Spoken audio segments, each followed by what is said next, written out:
Anakapalli Paravada Lankelapalem commercial tax ఆఫీసులో ACB తనిఖీలు. హైదరాబాద్కు చెందిన వ్యక్తి ఫిర్యాదుతో ఏసీబీ దాడి. Commercial tax deputy commissioner Jayalakshmi 25,000 లంచం తీసుకుంటుండగా పట్టుకున్న ఏసీబీ. ప్లేవుడ్ వ్యాపారి వద్ద లంచం డిమాండ్ చేయడంతో ఫిర్యాదు చేసినట్టు తెలిపిన డీఎస్పీ నాగేశ్వరరావు.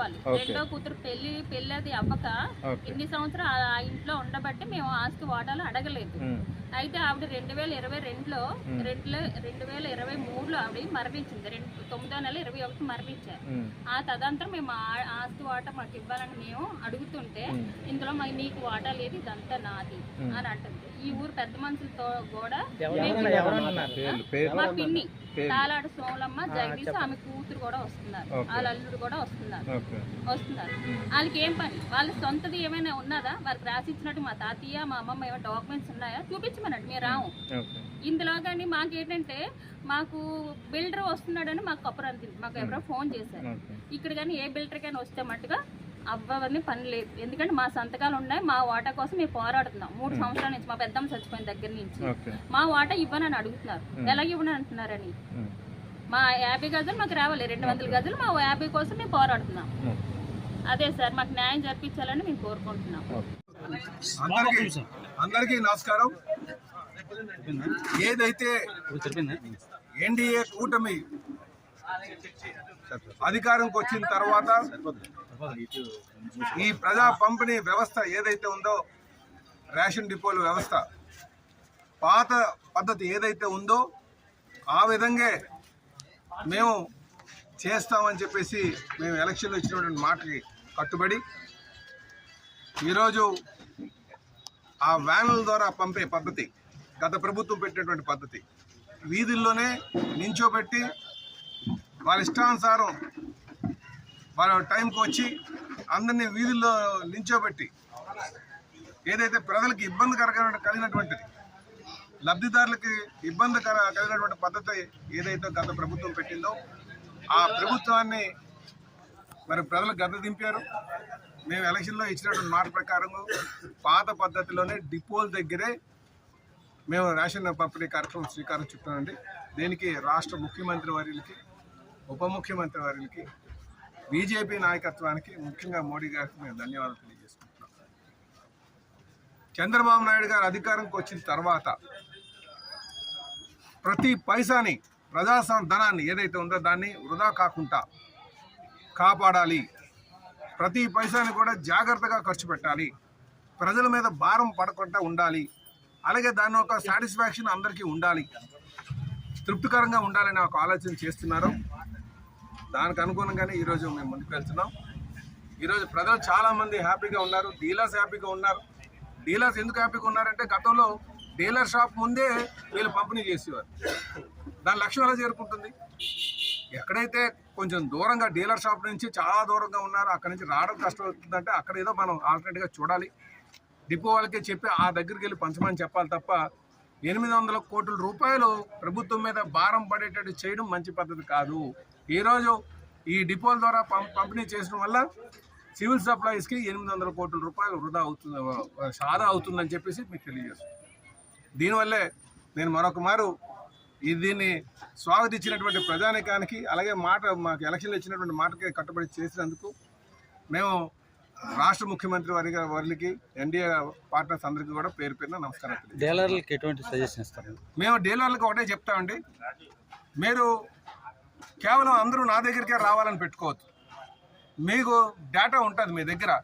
బాగా ముసలి వాళ్ళు ఉంటారు, ముతక వాళ్ళు ఉంటారు, వాళ్ళు మన దగ్గరికి రానటువంటి పరిస్థితి ఉంటుంది. అలాంటి వాళ్ళ దగ్గరికి మీరు వెళ్ళాల్సి ఉంటుంది. అలాగే దూరం ప్రాంతంలో ఉన్నారు. ఇప్పుడు ఇక్కడ నుంచి మనకు ఒక 3 కిలోమీటర్లు 4 కిలోమీటర్లు ఉందా అనుకోండి, ఇక్కడ ఎక్కడ కూడా లేదు, అంత దూరం ఉందనుకోండి. అలాంటి దగ్గరికి మీరే వెళ్ళి మీరే కొంత కాస్త ఓపికగా వెళ్ళి అక్కడ పంపిణీ చేసేటట్టుగా, అంటే తుదిగా మేము చెప్పేది డీలర్స్ అందరూ కూడా ప్రజలకి తృప్తి కలిగేటట్టుగా, సాటిస్ఫాక్షన్ ఉండేటట్టుగా మెయింటైన్ చేయాల్సిన బాధ్యత మీకు ఉంది. ఇది అప్పుడు మనకి ఎటువంటి ఇబ్బందులు రాకుండా ఉంటాయి. కనుక ఇది మీరు అందరూ కూడా డీలర్స్ అందరికీ కూడా ఇది మనవి చేస్తున్నాను. నాకు ఈ అవకాశం ఇచ్చిన దానికి గాను వ్యాన్లు ఏమైనా యూజ్ చేసుకుంటారా లేకపోతే వ్యానుల వల్ల 800 కోట్లు భారం.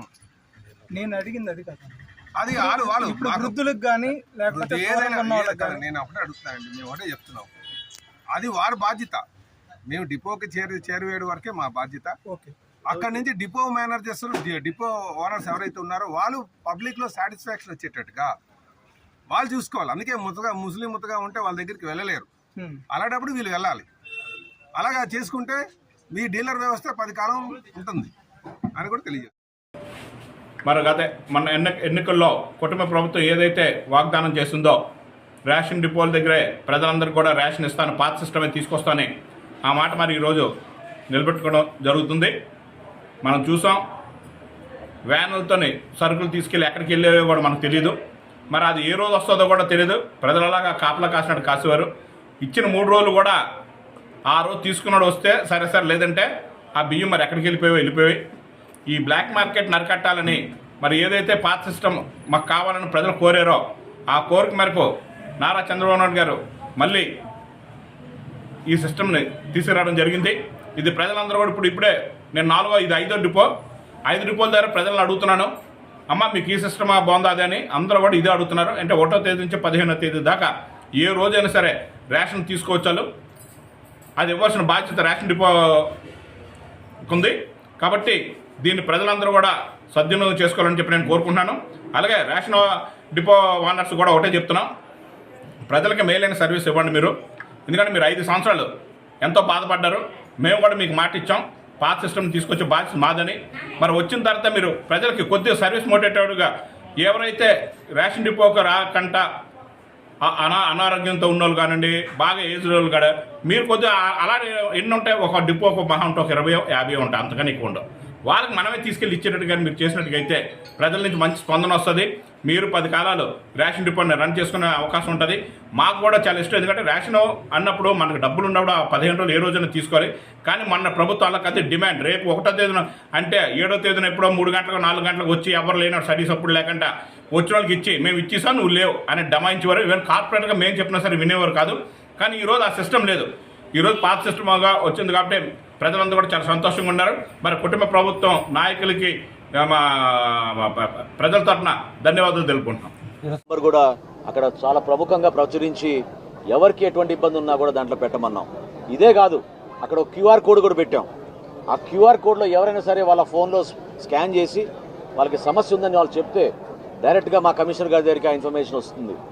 కేంద్ర కార్యాలయం నుంచి మేము పర్యవేక్షించి ఎప్పటికప్పుడు తూకం విషయంలో కానివ్వండి, ఎక్కడైనా ఏమైనా నాణ్యత విషయంలో కానివ్వండి, క్వాలిటీ లోపాలు ఏమైనా ఉన్నా సక్రమంగా సరైన సమయానికి వాళ్ళు తెరవకపోతే మేము చర్యలు తీసుకుంటాం. ఈ 65 సంవత్సరాలు నిండిన వృద్ధులకు, దివ్యాంగులకు సపరేట్ వాట్సాప్ గ్రూప్ ఏర్పాటు చేశాం. డీలర్లు ఖచ్చితంగా అక్కడ వెళ్ళగానే వాళ్ళ ఇంటికి వెళ్ళగానే ఒక ఫోటో తీసుకుని మా కేంద్ర కార్యాలయానికి పంపిణీ చేశామని చెప్పి వాళ్ళు పంపించాలి. ఈ విధంగా మానిటర్ చేసుకుంటూ ఒక అద్భుతమైన కార్యక్రమానికి మరొకసారి శ్రీకారం చుట్టాం. గతంలో జరిగిన నష్టాన్ని మా కూటమి ప్రభుత్వం ఒక మంచి పరిపాలనతో ఒక మార్పు తీసుకురావాలని సంవత్సరం లోపే మేము చేసిన కార్యక్రమం. ఇన్ఫ్యాక్ట్ ఈరోజు మీరు గత సంవత్సరం మీరు గుర్తుపెట్టుకుంటే ఈ రోజున ఎగ్జిట్ పోల్స్ వచ్చినాయి. ఎగ్జిట్ పోల్స్లో చాలా క్లియర్గా ఒక మార్పు రాబోతోంది, మన రాష్ట్రంలో మంచి ప్రభుత్వం రాబోతుందని పత్రికలందరూ కూడా ఆ రోజు ప్రచురించారు, చూపించారు. ఆ విధంగానే మా పరిపాలన కూడా గౌరవ ముఖ్యమంత్రి గారి ఆధ్వర్యంలో ఖచ్చితంగా ప్రతి కార్యక్రమం సంక్షేమం కానివ్వండి, అభివృద్ధి కానివ్వండి ప్రజలకు అంకిత భావంతో చేసుకుంటూ ముందుకెళ్తాం. అధికార యంత్రాంగం కూడా చాలా సహకరించారు ఈ కార్యక్రమాన్ని ముందుకు తీసుకెళ్ళడానికి. ఎందుకంటే మామూలు కార్యక్రమం కాదు, చాలా ఇబ్బందులు ఉన్నాయి. కోర్టు ద్వారా కూడా చాలామంది ఆపడానికి ప్రయత్నం చేశారు. అయినా కానీ ఒక నమ్మకంతో ప్రజలకి ఖచ్చితంగా మేము మెరుగైన సేవలు అందించగలుగుతాం. రేషన్ షాపుల ద్వారానే డెఫినెట్గా మేము ప్రతి కుటుంబానికి అందించాల్సిన సరుకులు నిజాయితీగా అందించగలుగుతామని మేము నిర్ణయం తీసుకున్నాం. నిన్న ముఖ్యమంత్రి గారు మాట్లాడుతూ ఏ విధంగా బియ్యం అక్రమ రవాణా చేసుకుంటూ ఎంతోమంది దీంట్లో పాల్పడుతున్న విషయం కూడా ప్రస్తావించారు. మీకు తెలుసు గతంలో ఏ విధంగా చేశాం. ఈ సంవత్సరం కాలంలో మొట్టమొదటిసారి రైస్ స్మగ్లింగ్ని పీడీ యాక్ట్ కింద తీసుకొచ్చాం. ఆ చట్టం కింద తీసుకొచ్చి కేసులు కూడా బుక్ చేసి కాకినాడలో కూడా మీరు చూశారు, చెక్ పోస్టులు ఏర్పాటు చేశాం. రాబోయే రోజుల్లో ఖచ్చితంగా నెల్లూరు జిల్లాలో తడలోను, కృష్ణపట్నం దగ్గర కూడా అదే విధంగా పర్యవేక్షించి ఖచ్చితంగా మన ప్రజలకు అందించాల్సిన ఈ సరుకుని ప్రతి ఒక్కరికి అందించే విధంగా ఈ కార్యక్రమాన్ని ముందుకు తీసుకెళ్తాం. మీరందరూ కూడా సహకరించినందుకు, ఈ కార్యక్రమాన్ని అద్భుతంగా చేసినందుకు, నాతో పాటు వచ్చిన గౌరవ శాసన మండలి సభ్యులు హరిప్రసాద్ గారికి, గౌరవ శాసనసభ్యులు నానాజీ గారికి, వర్మ గారికి, మా తుమ్మల బాబు గారికి, మా కమిషనర్ సౌరభ్ గౌర్ గారికి, జాయింట్ కలెక్టర్ గారు, ఇక్కడ ఉన్న అధికారులు అందరికీ కూడా ప్రత్యేకంగా నేను ధన్యవాదాలు తెలుపుకుంటున్నాను. ఈరోజు జరగబోయే కార్యక్రమాలు మీరే చూస్తారు. ఒక మార్పు, ప్రభుత్వం ఏ విధంగా ప్రజల నమ్మకాన్ని నిలబెట్టుకోవడానికి కోసం మేము తీసుకున్న చర్యల్ని 100% ప్రజలకే మేము అంకిత భావంతో పనిచేస్తూ నిజాయితీగా ఈ కార్యక్రమాన్ని విజయవంతంగా తీసుకెళ్తాం. దానికి సహకరించిన మీ అందరికీ కూడా ప్రత్యేకంగా ధన్యవాదాలు.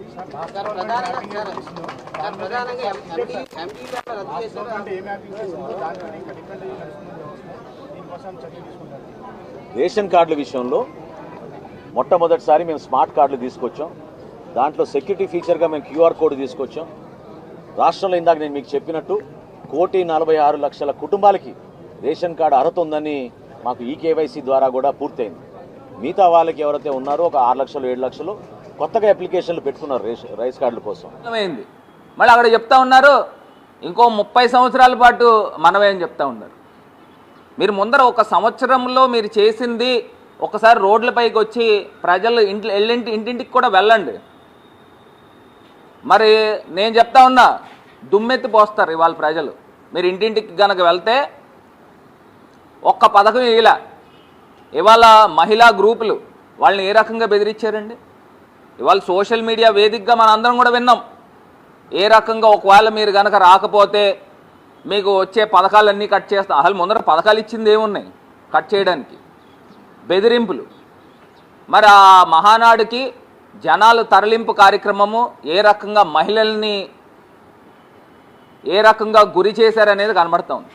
ఇది కాకుండా ఒక ఇవాళ ఉమ్మడి తూర్పుగోదావరి జిల్లాలో కోనసీమకి మరి ఇవాళ చంద్రబాబు నాయుడు గారు రావడం జరిగింది. అంబేద్కర్ కోనసీమ జిల్లాకి వచ్చినప్పుడు 4,000 రూపాయలు పెన్షన్ ఇవ్వడం గురించి లక్షల రూపాయలు ఖర్చు పెట్టి ఆయన ప్రతి నెల ఒక డ్రామా కొడతా ఉన్నాడు. మళ్ళీ ఆ డ్రామాలో కూడా చూస్తే ఆయన మైక్ పెట్టుకోవడం, ఇలా మైకులు పెట్టుకున్నట్టు ఆ పక్కనున్న మహిళలో లేకపోతే వృద్ధులో వాళ్ళకి మైకులు పెట్టడం. అసలు ఏంది ఇది? మీతో పాటు మీ డిప్యూటీ సీఎం గారు ఉన్నారు, ఆయన సినిమా యాక్టర్. ఆయన అడిగితే ఎలా తీయాలి, తెలియకోకుండా ఎలా తీయాలనేది చెప్తాడు. అంతేగాని ఏంటి డ్రామా ఏంటి? అది ఒక్క డ్రామా కింద కనబడతా ఉంది. వాళ్ళు ప్రజలు నవ్వుకుంటున్నారా లేదా అనేది కూడా కనబట్ల. ఇవాళ ఆయన తీవ్రమైన అభియోగాలు, రెక్కాడితే డొక్కాడని ఎవరైతే MDU ఆపరేటర్స్ ఉన్నారో వాళ్ళు కటిక పేదవాళ్ళు, బీసీలు, ఎస్సీలు, ఎస్టీలు, మైనారిటీలు, వాళ్ళు అణగారిన వర్గాలు. ఆ ప్రజలకి జగన్మోహన్ రెడ్డి గారు చేయూతనిస్తూ ఇంటింటికి కూడా రేషన్ని డోర్ డెలివరీ చేసే విధంగా మరి వాళ్ళకి అవకాశం కల్పిస్తే వాళ్ళ మీద అసలు ఎంత తీవ్రమైన అబాండాలు వేశారనంటే వాళ్ళు ఏదో టెర్రరిస్టుల్లాగా వేల కోట్ల రూపాయలు దోచేస్తున్నారంట. వాళ్ళకి అసలు వాళ్ళు మామూలుగా రెక్కాడితే కూడా డొక్కాడదు. అలాంటి వాళ్ళు వేల కోట్లు దోచేసి మంత్రులకు, ప్రజాప్రతినిధులకు, అధికారులకు, ఆఖరికి ఆయన దగ్గరికి వెళ్ళిపోయారంట లంచాలు ఇవ్వడానికి. అంటే ఈ MDU ఆపరేటర్ వ్యవస్థని తీయద్దు అని లంచాలు ఇవ్వడానికి సాక్షాత్తు చంద్రబాబు నాయుడు గారి దగ్గరికి వెళ్ళారు అని ఇవాళ చంద్రబాబు నాయుడు గారు మాట్లాడిన మాటలు ఒక్కసారి మనం చూద్దాం. అదేవిధంగా కాకినాడ పోర్టుకి వెళ్ళిపోతున్నాయంట. ఏంది వేల కోట్ల రూపాయల బియ్యం కాకినాడ పోర్ట్. మీరు సంవత్సరం అయింది స్వామి, సంవత్సరం అయ్యి మీరు అధికారంలోకి వచ్చి సంవత్సరం అయింది. ఒకవేళ నిజంగానే కనుక అక్రమాలు జరిగితే సంవత్సరం కాలం మీరు ఏం చేస్తూ ఉన్నారు? గాడిదలు కాస్తున్నారని అడుగుతున్నా. ఏం చేస్తూ ఉన్నారు? ఒకవేళ అక్రమాలు జరిగితే ఎందుకు పట్టుకోవట్లేదు? ఎందుకు ఈ రకమైన డ్రామాలు ఆడుతూ ఉన్నారు? మీరు ఒకవేళ వ్యవస్థ తీస్తే మీరు పాలసీ మ్యాటర్గా వ్యవస్థ తీశారు, నిర్ణయం తీసుకున్నారు. అంతేగాని ప్రజల్ని మభ్యపెట్టద్దు. ప్రజలు పరిఫీద్ అయిపోయి అబద్ధాలు చెప్తూ ఉన్నాడు చంద్రబాబు నాయుడు గారు. చూడండి, అవినీతి లేని వ్యవస్థకు శ్రీకారం చుడతాం. ఒకటి, అధికారులు పేదల కోసం పని చేయాల్సిందే. లంచాలు తీసుకుంటే చూస్తూ ఊరుకోను. నాది డేగ కన్ను, ఎవరు తప్పించుకోలేరు. ఎవరైనా తప్పు చేస్తే చండ శాసనం అవుతాను నేను.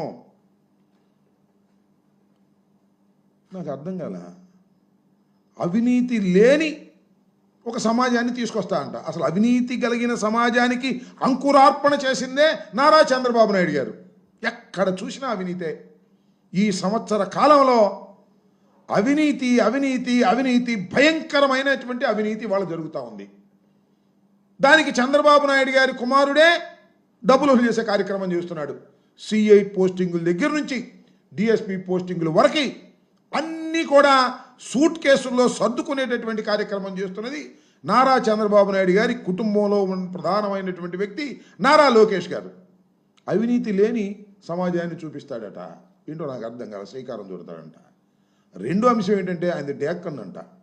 ఇంతకుముందు ఒక మాట అన్నాడు చూసారా, బెల్ట్ షాపులు పెడితే బెల్ట్ తీస్తా అన్నాడు.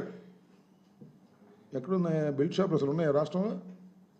అన్ని చోట్ల బెల్ట్ షాపులే కదండి. ఎక్కడ పడితే అక్కడ గుట్టలు గుట్టలుగా బెల్ట్ షాపులు ఉన్నాయి. మరి బెల్ట్ తీయలేనా ఇంతవరకు? బెల్ట్ షాపులు మాత్రం విచ్చలవిడిగా జరుగుతూ ఉన్నాయి. ఏమి తెలియనట్టు కూడా ఒక మాట మాట్లాడతాడు, ఘీంకరిస్తాడు, మళ్ళీ వెళ్ళిపోతాడు. ఇవాళ కూడా అదే ఘీంకరింపు. బడులు తెరవంగానే అమ్మకు 100 డబ్బులు ఇస్తాడు. బడులు తెరంగానే ఇస్తా అంట. ఈయన ముఖ్యమంత్రి అయిన తర్వాత బడి వాళ్ళే తెరుస్తున్నారేమో. ఇంతకుముందు తెరవలేదా? బడి తెరిచారు. ఎంత అన్యాయమయ్యా, నాకు అర్థం కాలే చంద్రబాబు నాయుడు గారు. 15,000 అని కబడ్డీ కోత పెట్టినట్టు కోత పెట్టారే మీరు, మీ మంత్రివర్గ సభ్యులు, ఇవాళ మంత్రివర్గంలో ఉన్నవాళ్ళు. 15,000 అని కబడ్డీ కోత పెట్టినట్టు కోత పెట్టి మీరు అధికారంలోకి వచ్చిన తర్వాత బడి తెరిచినా కూడా 15,000 సంగతి దేవుడు ఎరుగు, ఒక్క పైసా కూడా ఇవ్వనటువంటి పరిస్థితి. అసలు నేను అడుగుతా ఉన్నా, నారా చంద్రబాబు నాయుడు గారు, మీరు అధికారంలోకి వచ్చిన తర్వాత ఏ వర్గం సంతోషంగా ఉందో చెప్పండి నాకు. ఏ వర్గం, ఒక్క వర్గం సంతోషంగా ఉందని చెప్పండి. విద్యార్థుల, యువకుల, ఉద్యోగుల, వ్యవసాయదారుల, ఎవరు? పారిశ్రామికవేత్తల, ఒక్క రంగమైనా సరే శభాష్ చంద్రబాబు నాయుడు గారు బ్రహ్మాండంగా ఉన్నారు అని. కనీసం అమరావతి రైతులు వాళ్ళను సంతోషంగా ఉన్నారా? వాళ్ళు సంతోషంగా లేరు. ఒక దుర్మార్గమైనటువంటి పరిపాలనని ఈ 12 మాసాలు చవి చూసినటువంటి సందర్భాన్ని మనం చేస్తున్నాం. మీరు చూశారు కదా, మా ప్రభుత్వాన్ని చూశారు.